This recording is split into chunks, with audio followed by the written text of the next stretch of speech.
인간이 하나님에 대한 오해? 요한복음 4장 9절 보겠습니다.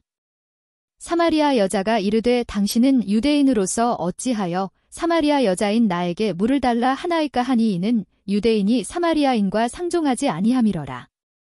영어 버전을 보면 당신은 유대인 남자이고 나는 사마리아 여자인데 어떻게 물을 달라고 할 수 있느냐 고 단순히 번역되어 있습니다. 그러나 실제 의미로 번역하면 단이 나에게 물을 달라고 하다니 도대체 말이 안 되는 것 아니에요? 유대인과 사마리아 사람은 거래를 하지 않는데 말입니다. 그것도 사마리아 여자인 나에게 라는 뜻입니다. 사마리아 여자가 성경에 기록된 표현대로 그냥 하는 말이 아닙니다. 그 당시 이건 정말 이렇게 말하는 것 자체가 있을 수 없는 일이었습니다.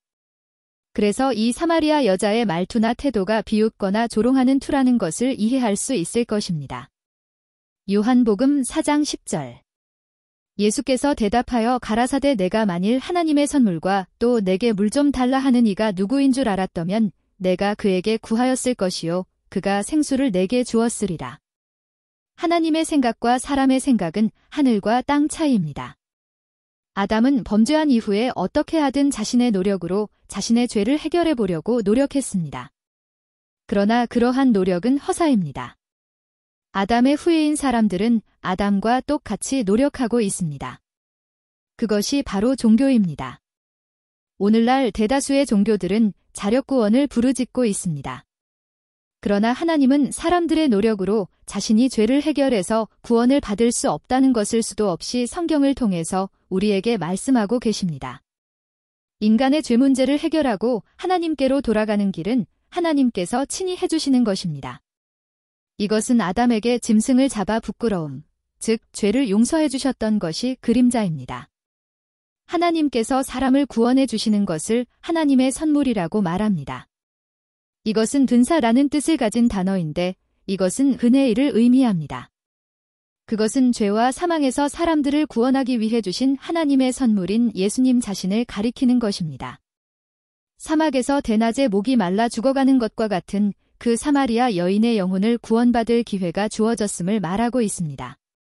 유대인들은 죽은 물, 고인물과 반대가 되는 생수라는 표현은 솟아오르는 물, 흘러내리는 물로서 더 깨끗하고 더 좋은 물을 말합니다.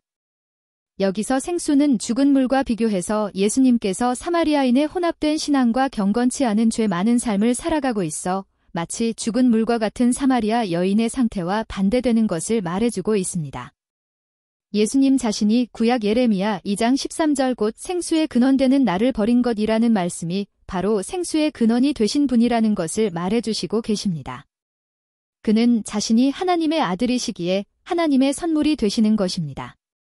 예수님은 죄인들의 구원자가 되시며 그들의 죄를 위한 희생제물이 되시며 그리고 그들이 먹고 살기 위한 생수의 근원이 되시는 분이십니다.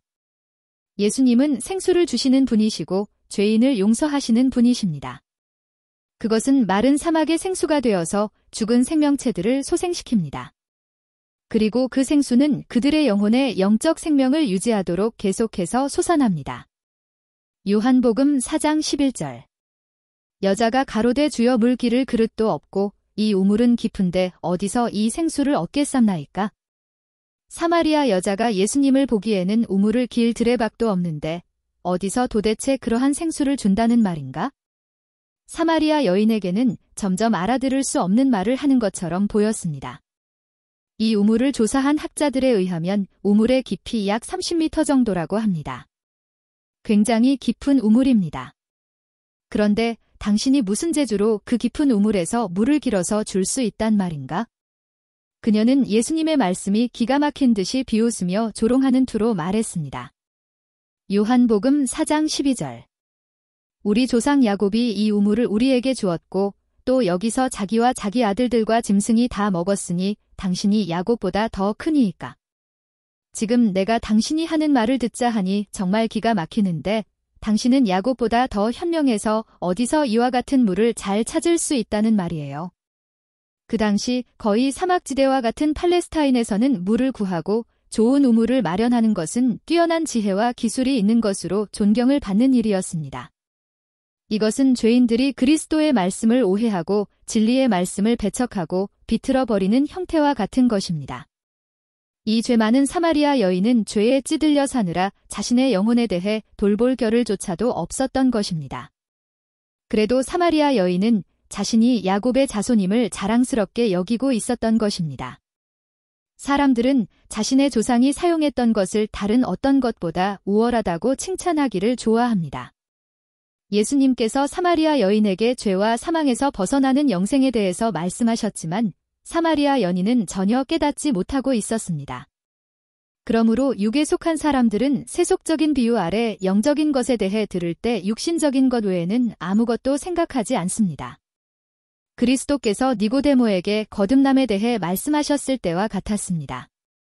율법과 종교관습에 찌들린 니고데모는 고상하게 병들어 있었고 여기 사마리아 여인은 죄악 속에서 전혀 자신이 누구인지 알지 못하고 있던 것입니다.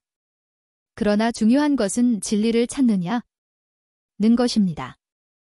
예수님은 그 누구든 그 사람의 상황에 맞게 말씀을 통해서 진리를 깨닫게 하십니다. 우리는 사람의 관점에서 생각하지 말고 하나님의 관점에서 생각하는 습관을 가진다면 하나님께서 주시는 복락을 누릴 수 있습니다.